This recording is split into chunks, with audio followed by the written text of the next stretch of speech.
বিষ যদি মাথায় উঠে যায় তাহলে বাঁধনটা কোথায় দেওয়া যাবে? বাঁধন কি আদৌ দেওয়া যাবে বা দেওয়া যায়?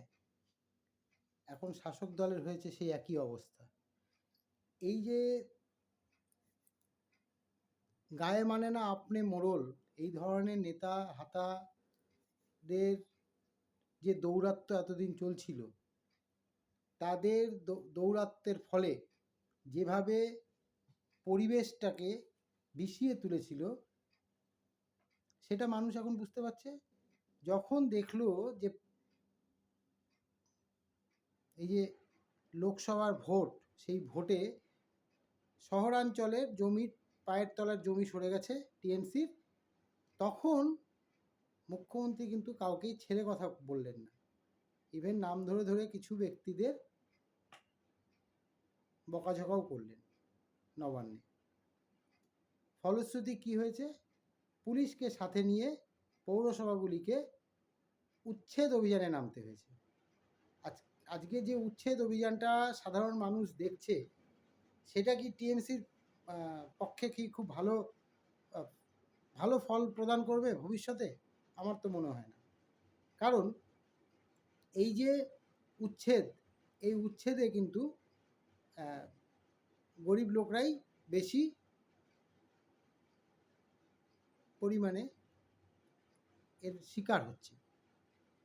নমস্কার, আমি তুষার ভট্টাচার্য, আর আপনারা দেখছেন আমার ছোট্ট ইউটিউব চ্যানেল স্টেট স্পিক্স।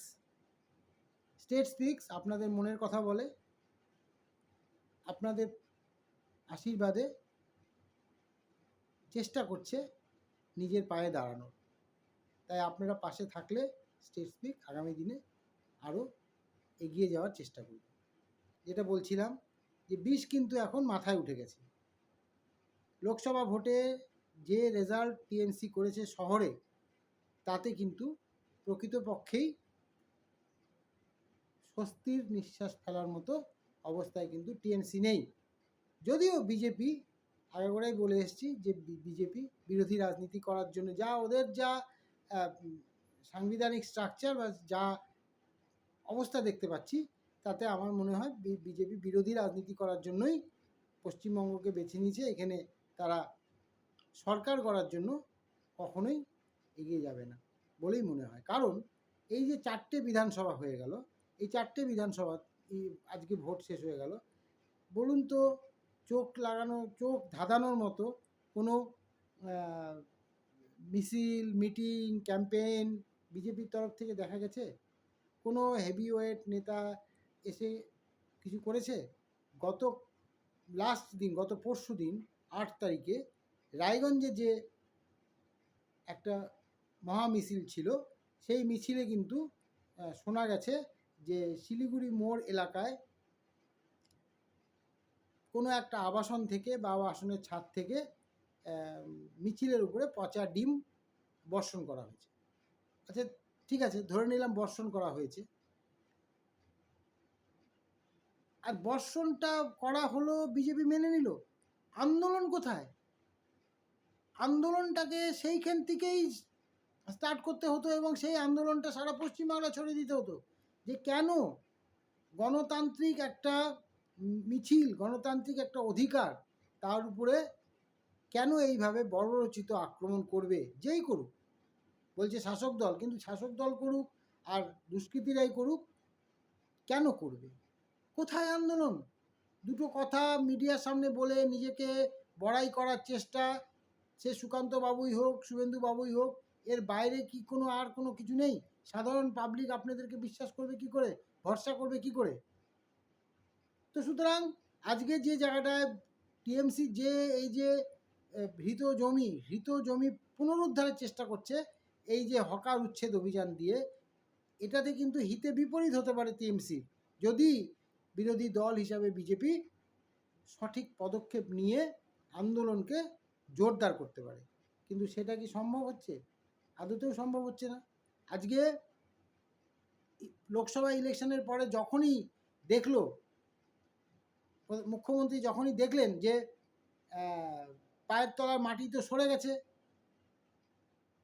প্রত্যেকটা প্রায়, আমি এর আগে এপিসোডে বলেছিলাম যে 95% পৌরসভা কিন্তু টিএমসি থেকে বেরিয়ে গেছে, টিএমসির হাত থেকে বেরিয়ে গেছে, এবং সেটা বিজেপির দখলে চলে গেছে ভোটের নিরিখে। এইবার এই যে এটা ধরে রাখতে হবে, এই ধরে রাখার জন্য কিন্তু যেভাবেই হোক, যেহেতু ডাইনামিক, আমি আগরে বলে এসেছি যে পশ্চিমবঙ্গ শুধু নয়, ভারতবর্ষের মধ্যে এখন প্রধানমন্ত্রী নরেন্দ্র মোদী এবং অমিত শাহজির পরে যদি কোনো নেত্রী বা নেতা থেকে থাকে সেটা হচ্ছে মমতা বন্দ্যোপাধ্যায়। এত ডাইনামিক নেত্রী বা নেতা এ যাবৎ কালের মধ্যে কিন্তু ভারতবর্ষ দেখেনি। তো সুতরাং তিনি কিন্তু আজ পেয়ে গেছে যে আগামী ভোটে, বিধানসভা 26-এর ভোট, সেই 26-এর ভোটে আজকে যদি আমি কোনো পদক্ষেপ না নিই, যদিও পদক্ষেপ যেটা নিয়েছেন সেটা অনেক দেরি করে নিয়েছেন, কারণ আজকে যাদের এই যে উচ্ছেদ করতে হচ্ছে, যাদেরকে উচ্ছেদ করতে হচ্ছে তাদেরকে তো এই দলেরই লোকরা বসিয়েছে, আর যারা বসিয়েছে তারা কিন্তু ভোটে কিন্তু তারা প্রভাবশালী ভূমিকা নিয়ে থাকে। কাকে ধমকাতে হবে, কাকে চমকাতে হবে, কোন ভোটারকে তুলে নিয়ে যেতে হবে, কোন এজেন্টকে মারতে হবে, কোথায় কি করতে হবে, কোন পাড়াতে কাকে আটকাতে হবে, তারা কিন্তু এই প্রভাবশালীরাই করে। এই প্রভাবশালী ব্যক্তিরাই কিন্তু এই দোকানগুলি, হকারগুলিকে বসিয়েছে, অর্থের বিনিময়ে হোক বা অন্য কোনো বিনিময়ে হোক। শোনা যায় যেটা যে কাটমানি তোলা, তৃণমূল কাটমানি, এবং এইভাবেই চলছে।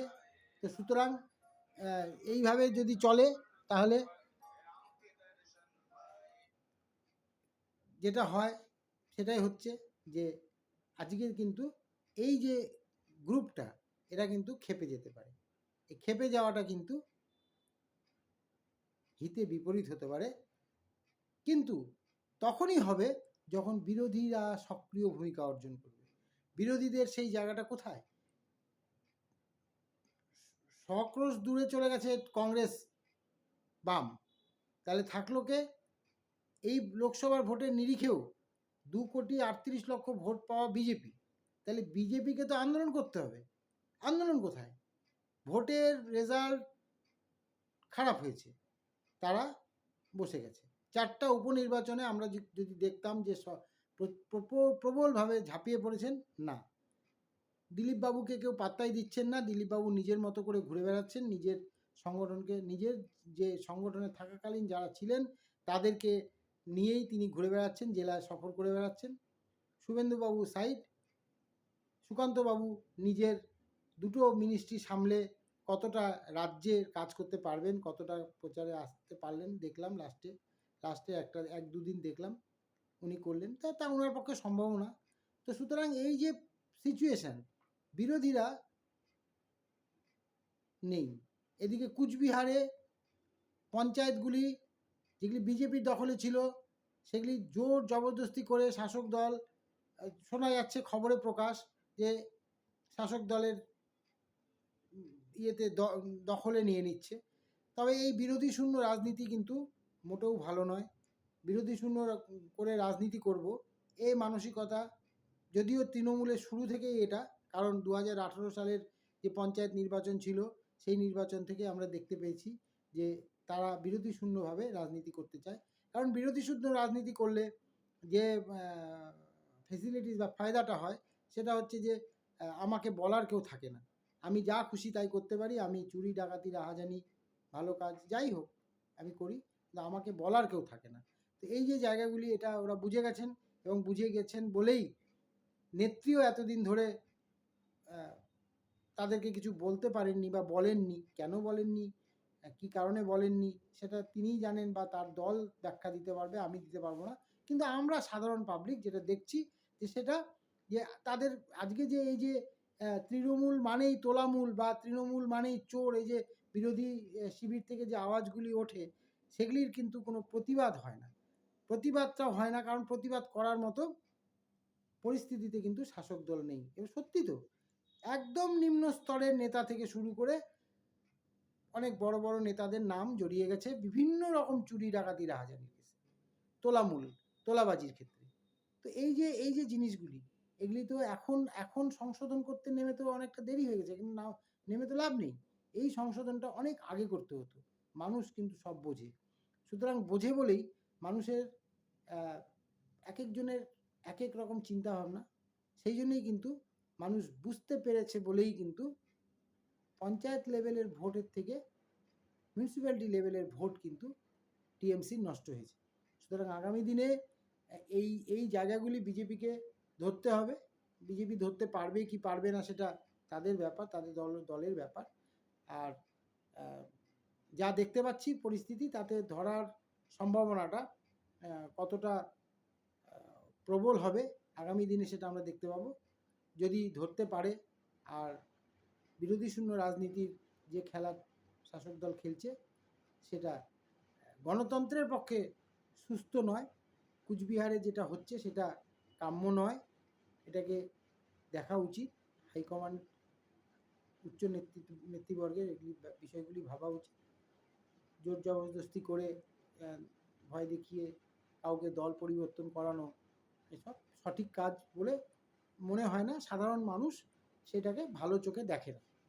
তো যে কারণ কথাটা দিয়ে শুরু করেছিলাম, সেই কথাটা হচ্ছে যে বিষ কিন্তু এখন মাথায় উঠে গেছে। সুতরাং এই যে বাঁধবেন, তাবিজ বাঁধবেন, কোথায় বাঁধবেন? মাথায় বিষ উঠে গেছে, তো তাবিজটা কোথায় বাঁধবেন? তাবিজ বাঁধার জায়গা নেই। তাবিজ বাঁধার জায়গা যদি না থাকে তাহলে কিন্তু এই বিষক্রিয়াটা কিন্তু শাসক দলের পক্ষে কিন্তু মারাত্মক ক্ষতিকারক হতে পারে, মারাত্মক ক্ষতিকারক হতে পারে। সুতরাং এই যে হকার উচ্ছেদ অভিযান, এই হকার উচ্ছেদ অভিযান পুলিশের সাহায্য নিয়ে আজকে যেটা হচ্ছে, পুলিশ প্রশাসনও কিন্তু আগে থেকেই জানতো। যেমন বামফ্রন্টের আমলে লোকাল কমিটি বলে একটা কমিটি ছিল, পুলিশ কিছুই করতে পারতো না যতক্ষণ ওই লোকাল কমিটি না দিত, সার্টিফিকেট না দিত। তো সেমভাবে এইখানেও তাই, মানে নেতাবর্গের না হলে পুলিশ কিছু করতে পারে না। যাই হোক, আজকে এই পর্যন্তই। সবাই ভালো থাকবেন, সুস্থ থাকবেন। ভালো লাগলে সাবস্ক্রাইব করবেন। নমস্কার।